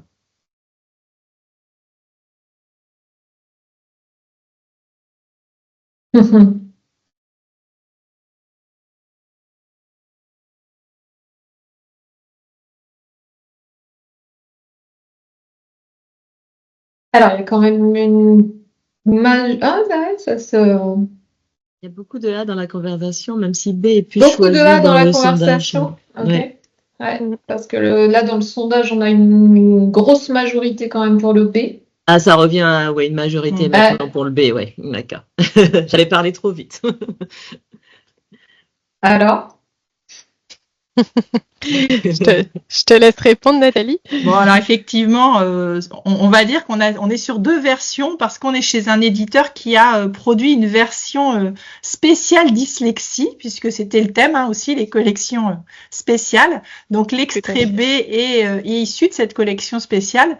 Mais finalement, si on se réfère à toutes les caractéristiques qu'on a un peu évoquées avec vous là dans les premiers choix, ben, le A, il est quand même très très accessible aussi. Donc c'était voilà, on pensait qu'il y aurait peut-être un peu plus de un peu plus nuancé, mais je pense au niveau de la couleur par exemple, là il y a le fait que chaque ligne est coloriée par alternance en fait. Mais ça c'est un code qu'il faut être vraiment clair avec l'enfant parce que finalement ça peut aussi le perdre. C'est-à-dire que s'il est habitué à lire des livres où il y a un code couleur par rapport à qui parle, bah là finalement une ligne sur 2, ça pourrait un peu nous perturber parce que le même personnage et pourtant ça change de couleur. Donc sur ce type, on va dire d'adaptation d'une ligne sur 2 de couleurs différentes, c'est quelque chose qui peut gêner certains et pas d'autres. Et je pense que ça va nous amener à évoquer le fait que il y a personne d'autre que l'enfant qui est à même de dire quel type d'aménagement peut l'aider dans sa lecture. Exactement. Et pour certains, ce sera un vrai problème d'avoir ce changement de couleur. Et je rajoute une petite chose parce que certainement que les participants ont reconnu la police qui est un peu spéciale. Pour avoir refait encore des recherches, j'ai trouvé une étude sur l'utilisation de la police, notamment Open Dyslexie, qui est largement utilisée dans les ouvrages ou estampillés spécial 10. Et en fait, dans les études, on ne retrouve pas de différence significative de la police, de l'utilisation de cette police. C'est-à-dire que les enfants avec troubles ne lisent pas particulièrement mieux avec cette police. Donc ça, c'est quand même quelque chose de très intéressant à savoir parce que finalement, que ce soit estampillé 10 ou pas estampillé 10, c'est surtout à vous d'observer comment est pensée la mise en page. Là, sur la version de gauche, on a peu de texte, on a un très bon interligne. Finalement, on peut très bien se dire que ça va leur convenir tout à fait sans aller forcément vers cette version spécialiste. Il ne faut pas croire forcément. Pardon, excuse-moi. Oh, vas-y. même si c'est estampillé 10, ça veut pas forcément dire qu'une autre version n'est pas forcément ne peut pas être aussi accessible que une Tout collection qui est estampillée 10, du coup. Exactement. Il faut surtout apprendre à regarder et observer les mises en page. Donc voilà, c'était les deux couvertures on avance pour sur mettre. les exemples. Ouais. Ouais, alors on avance que là, c'était juste les couvertures des deux exemples. Ok. Est-ce qu'on peut passer sur cette slide parce qu'il nous reste un petit peu moins d'un quart d'heure avant midi? Ah oui, en effet. Oui. On avance un petit peu? Oui, tout à fait. C'était juste pour parler quand même un tout petit peu. Ouais. Alors là, on peut le faire là-dessus. C'est-à-dire que là, vous avez la version A. Alors attention, parce que du coup, on peut pas les mettre côte à côte, sinon on n'aurait rien vu. Donc si vous voyez la version A, et puis l'autre page B, voilà, c'est deux pages d'un même album. Donc là, on fait peut-être sans sondage, on peut se dire que la A serait moins accessible à cause de la typographie qui a été choisie dans l'encadré, qui figure en fait la lettre que le chien envoie à sa maîtresse. Et puis on peut se dire que la B, elle est plus accessible parce que justement c'est une typographie plus adaptée, plus ronde, il y a un bon interlignage. Et en fait, cet exemple-là, c'est aussi révélateur de la difficulté de comprendre le ressort du récit qui se joue dans l'articulation entre ce que dit le chien et ce que l'on voit dans les images. Et ça, clairement, c'est des récits qui sont difficilement accessibles pour les élèves qui ont des difficultés de compréhension. Donc, c'était pour vous montrer que on va penser à l'accessibilité du décodage par rapport à la police, à la typographie ou à l'interlignage, mais il faut aussi penser à la difficulté de compréhension générale, en fait. Et là, c'est pour ça qu'il y avait la diapo avant par rapport aux troubles du spectre de l'autisme.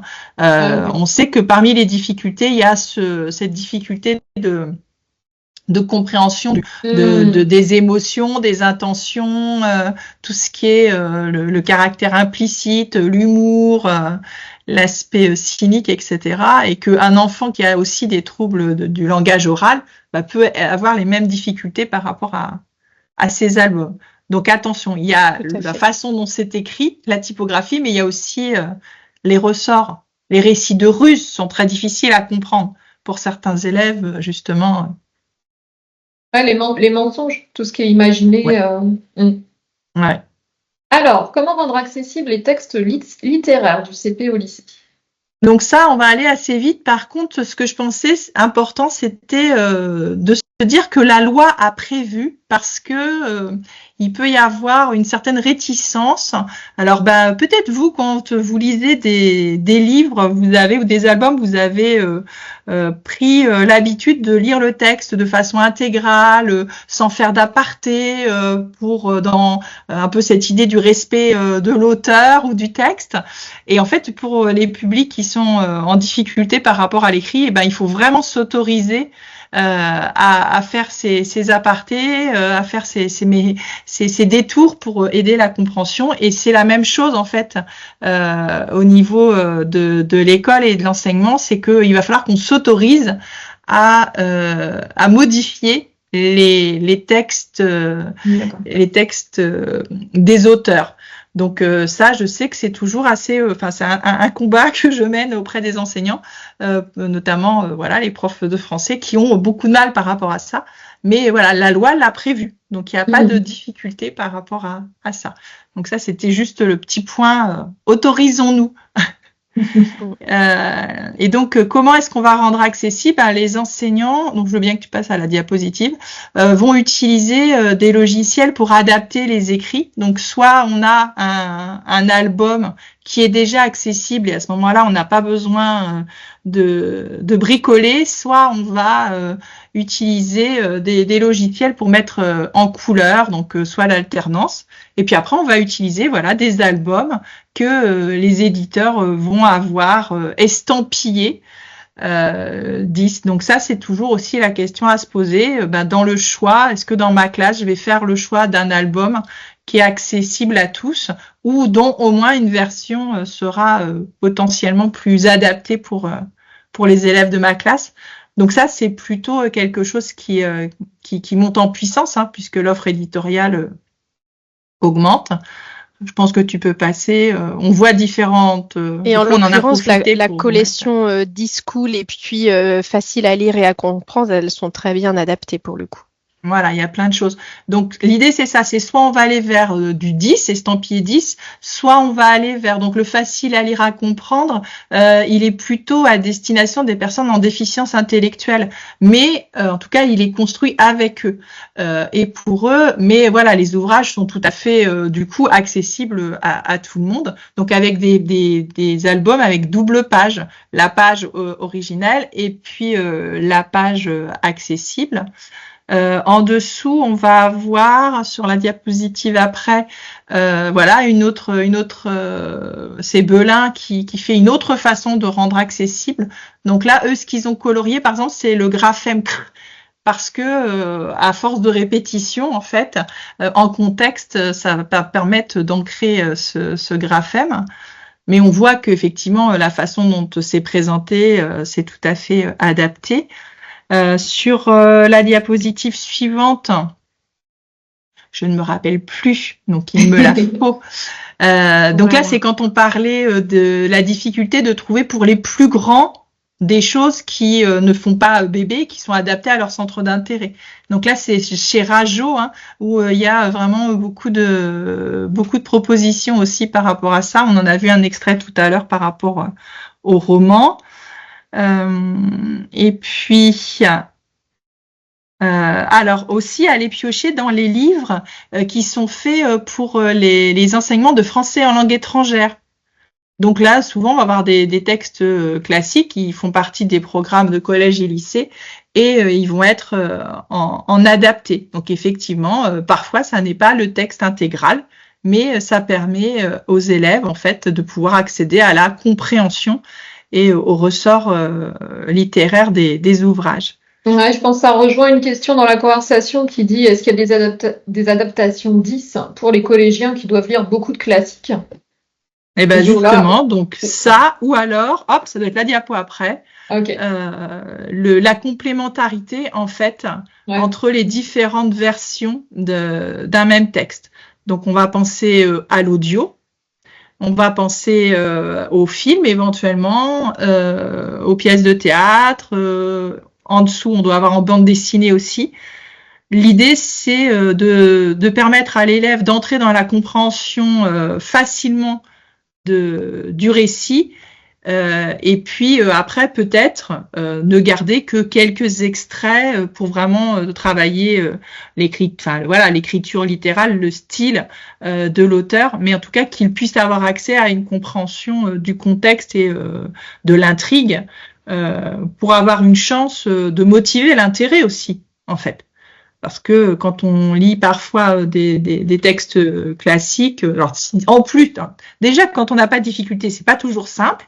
Mais alors quand en plus lire est une épreuve, si on n'a pas le contexte général de l'histoire, on n'a pas de motivation du tout. Alors, comment favoriser justement le plaisir de lire alors que c'est compliqué? C'est ça. Alors là, quelques pistes. La première, c'est d'exploiter les intérêts de l'enfant. Parfois, quand il découvre qu'il existe des livres sur leur sujet de prédilection, ils sont tout contents. Et puis, je pense à un patient qui aimait beaucoup Minecraft. Il m'a dit, mais il existe un livre, en plus, c'est une enquête, mais super.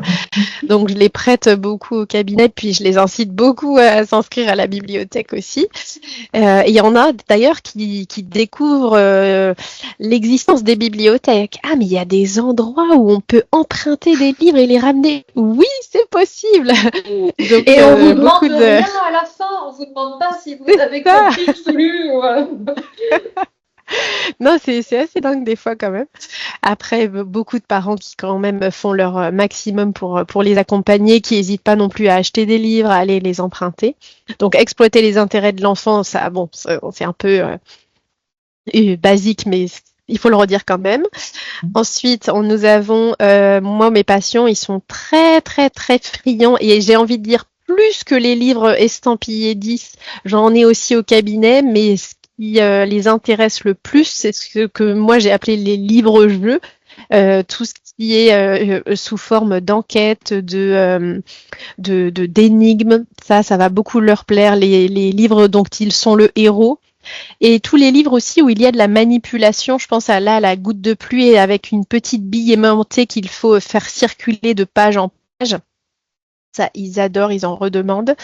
Donc tout ce qui est livre-jeu, comme il faut à la fois s'appuyer sur des indices visuels et textuels, ça permet de faire des pauses, de regarder les images, de prendre des différents indices. Comme ils sont en train de mener l'enquête ou de jouer, ben ils s'aperçoivent pas toujours qu'ils ont beaucoup lu. Parfois, je leur dis à la fin, mais regarde, tu as lu tous les témoignages des suspects, donc tu as lu 8 témoignages, et en fait, tu as lu 8 paragraphes aujourd'hui, là, donc c'est super, quoi. Donc ça, bien penser au livre-jeu. Sur la diapo suivante, j'en ai mis pour des un petit peu plus grands. Mission à tous les étages, tuer le héros de la forêt ensorcelée, qui est un peu sur le principe d'un jeu vidéo, les escape books, qui est le coupable. Là, il y a un petit peu de manipulation puisqu'il faut fermer les petits volets, ça leur plaît beaucoup aussi. Tu peux avancer. On en parlait, alors concernant les livres audio, ce que j'ai à dire, c'est que oui, ça va les aider dans le sens où ils peuvent accéder à des livres qu'ils n'auraient pas lus en entier autrement parce que ça leur paraissait trop long. C'est dans ce sens aussi que je dis aux parents, n'hésitez pas à continuer de leur lire des livres parce que sinon ils vont rester sur des livres très courts, mais ça n'enrichit pas non plus leur vocabulaire et ça, ce sera très important pour comprendre après les textes plus complexes qui sont proposés au collège. Donc c'est très important de continuer à enrichir leur vocabulaire, donc soit en passant par les livres audio, soit en passant par des versions où ils ont à la fois le texte sous les yeux et une version audio en même temps, mais ils suivent quand même sur le livre. Ça, c'est très intéressant pour eux pour continuer de progresser. Et puis là, j'ai mis une petite image avec 2 livres dans le sens où on peut tout à fait proposer de la lecture partagée. J'en parle beaucoup aux parents. Chacun sous livre ou alors tous les 2 sur le même livre, et on lit une phrase chacun son tour, un paragraphe chacun son tour, un chapitre chacun son tour, selon les possibilités du moment. Autre piste, ça j'ai vraiment pensé à ce public-là. Vous pouvez tout à fait lancer des challenges lecture en bibliothèque.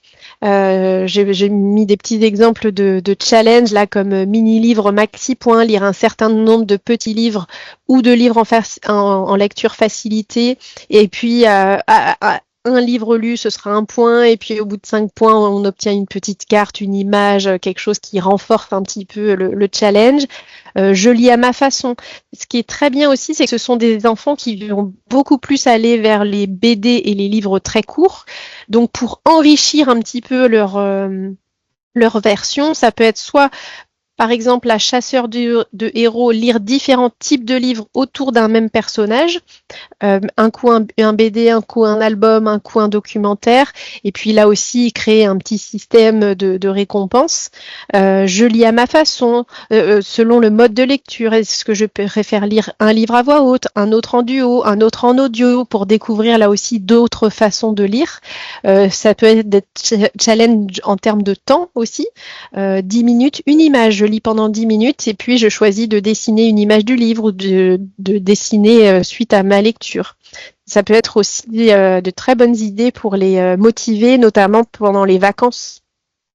Ce sont des enfants qui sont très sensibles aux félicitations, au petit système de récompense, aux renforçateurs positifs. Donc ça peut être aussi créer un mur de fierté avec les prénoms ou les photos des enfants qui ont complété des petits défis, de prévoir des systèmes de badges ou de cartes à collectionner avec 3 fois rien. Moi, parfois, j'imprime des photos de petits smileys et puis je leur dis, ah bah super, au bout de 3 lectures, tu auras tous tes petits smileys et rien que ça, ils sont super contents.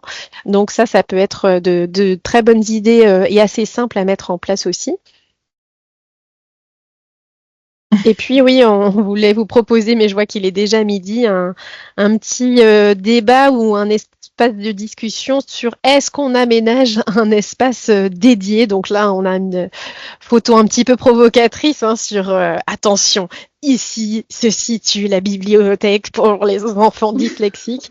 Mais la question, voilà, c'est un peu y réfléchir ensemble. Est-ce qu'on crée un espace dédié ou pas dans les bibliothèques?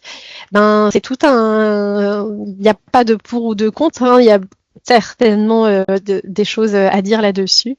Mais si vous en avez le temps. Ouais, peut-être. Est-ce que c'était bon, Céline et Nathalie, pour vous? Ouais, au niveau. Oui, Ouais. pour nos partages Ok. principaux, Bah, je pense. Oui. merci beaucoup. En tout cas, peut-être ouais, pour les 5 dernières minutes, prendre. Finalement, vous avez répondu aux questions au fur et à mesure. Andy, je sais pas si tu as C'est ce que ajouté des j'allais dire choses. de ce que j'ai noté. Je Ouais. pense qu'elles ont globalement répondu aux questions parce qu'il y avait des questions sur les adultes peuvent-ils être dépistés. Donc Céline en a parlé. Est-ce qu'il y avait une marge de progression? C'est aussi le cas parce qu'elle avait répondu dans son déroulé, elle a répondu à cette question-là aussi. Donc il y avait aussi une question auquel on n'a pas répondu parce qu'on n'en a pas parlé. Et quelqu'un qui a posé une question sur les idées reçues sur les gens autistes qui seraient surdoués dans un domaine.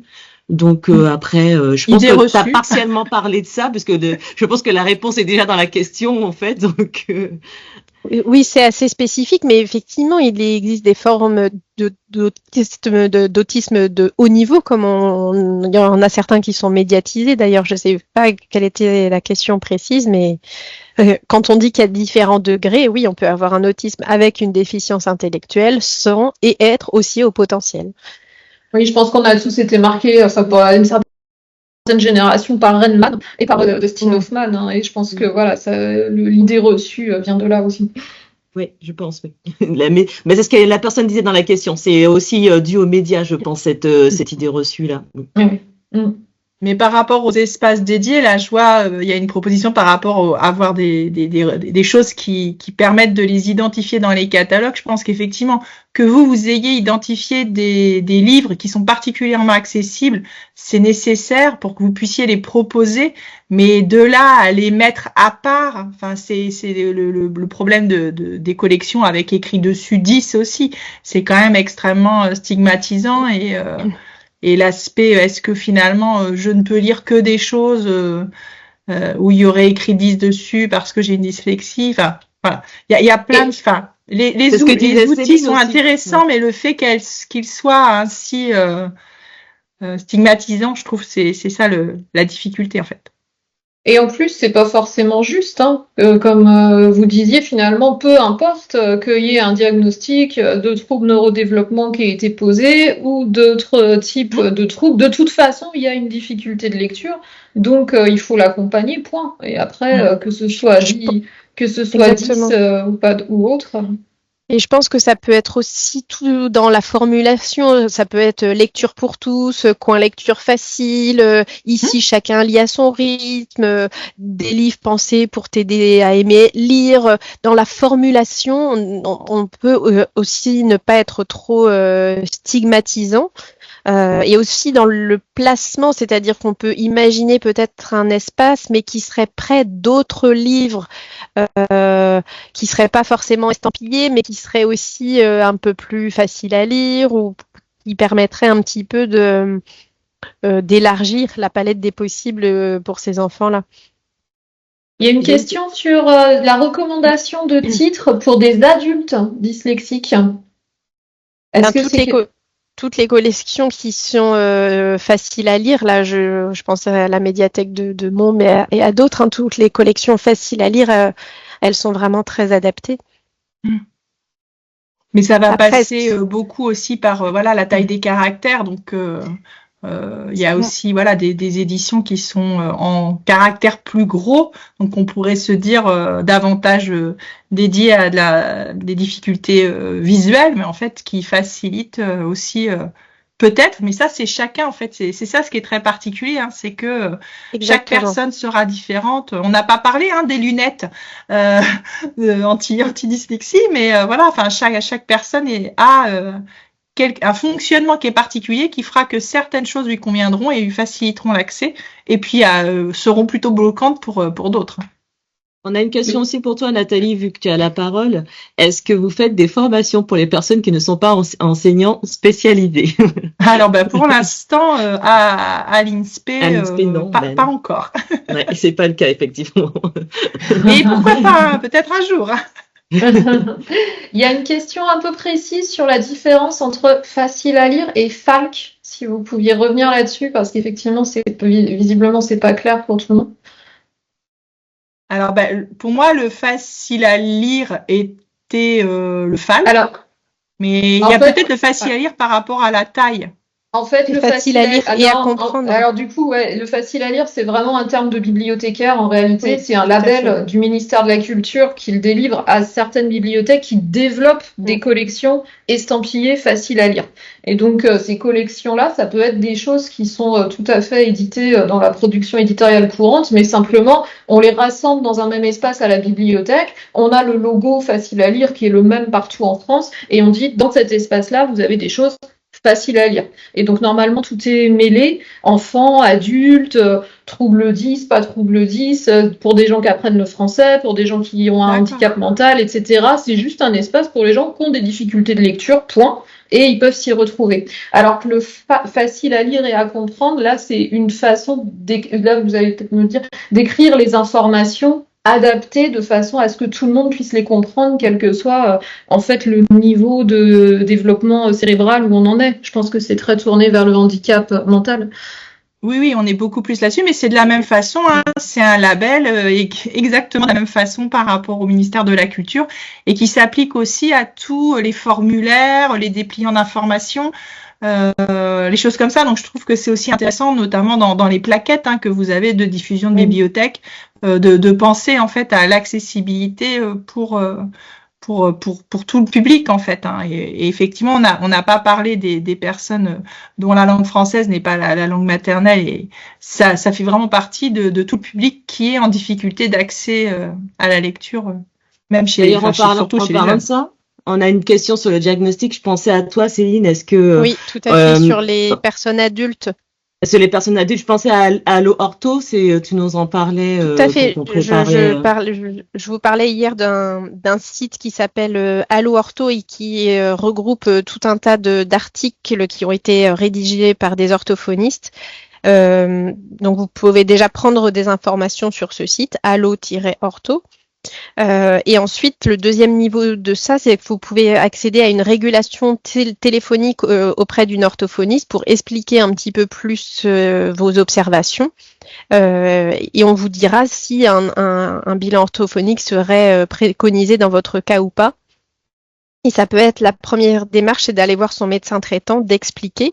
Et ensuite, lui, il peut orienter vers différents bilans, puisque c'est pas trop tard, quoi, de toute façon. Mais effectivement, pour nous voir, il faut avoir une ordonnance du médecin traitant. Et puis, je voyais une question sur comment adapter à l'université. Il faut repenser à tous les conseils sur les mises en page. C'est-à-dire que, alors là aussi, il faut leur poser la question parce que parfois, quand ils sont plus grands, ils ont compensé de plein de manières différentes. Donc, c'est aussi voir avec eux directement. Mais ça peut être de pas mettre trop d'informations sur un même polycopier, d'essayer de scinder un peu les informations, de pas faire de présentation en colonne, mais plutôt une seule page, mais aérée avec un interligne de au moins 1,5. Une police d'écriture ni trop petite ni trop grande, donc je dirais 12 ou 14. Et puis avec des polices d'écriture sans empattement, donc par exemple Arial est très classique et très bien. L'outil informatique est quand même extrêmement mobilisé en fait dans les études supérieures.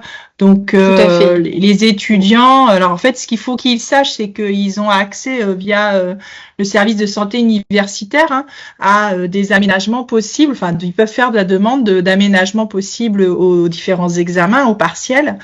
Et puis donc on a beaucoup d'étudiants qui sont avec des ordinateurs, notamment pour la rédaction. et la possibilité aussi éventuellement d'avoir une personne scripteur, ça peut aussi arriver. On a vraiment, et même dans les métiers de l'enseignement, hein, on a de plus en plus d'étudiantes ou d'étudiants qui arrivent avec un diagnostic de dyslexie et qui vont quand même passer les études et le concours pour enseigner. Donc voilà, il y a vraiment aussi la prise en compte. Après, au niveau de chaque formateur, le support de cours est souvent donné en forme numérique, donc les étudiants les récupèrent et les adaptent plus ou moins eux-mêmes. Après, c'est rarement des choses... c'est rarement un obstacle par rapport à ça. C'est plus après la lecture, s'ils veulent lire des ouvrages papier, mais c'est de la même façon. On a beaucoup aussi de choses en ligne maintenant, donc c'est vrai que c'est plus simple, on va dire. Je pense que dans l'ensemble, ce qu'il faut dire, c'est qu'il ne faut pas hésiter à demander ce à quoi les personnes ont droit. Et j'ai bien aimé, Nathalie, que tu remettes la loi handicap, hein, qui est quand même prévue pour ça. Et donc, vraiment ne pas hésiter à demander au niveau scolaire, universitaire, mais à demander aux bibliothèques publiques en disant, mais si, moi, j'ai droit à avoir des documents adaptés, vous n'en avez pas encore sur vos rayons ou pas qui me conviennent, mais je suis là et je devrais en avoir. Et donc, pour les bibliothécaires et documentalistes, s'adapter aussi à ce public-là, donc en faisant marcher le réseau au maximum. Hein, donc, les bibliothèques du réseau départemental peuvent s'adresser à nous, bibliothèques départementales, et puis aller chercher les partenaires qui vont permettre de répondre à cette demande. Et de la même façon, quand vous accueillez des classes, alors je veux dire que c'est un peu quand même le travail de l'enseignant de vous dire quel type de livre c'est intéressant que vous proposiez quand il y a des lectures offertes, mais sur la prise en compte des élèves qui sont en difficulté dans cette classe-là, et je trouve que c'est important par rapport au choix, au rythme, à la façon dont on lit à chacun. Donc c'est important que vous ayez aussi connaissance de difficultés potentielles dans le groupe que vous accueillez.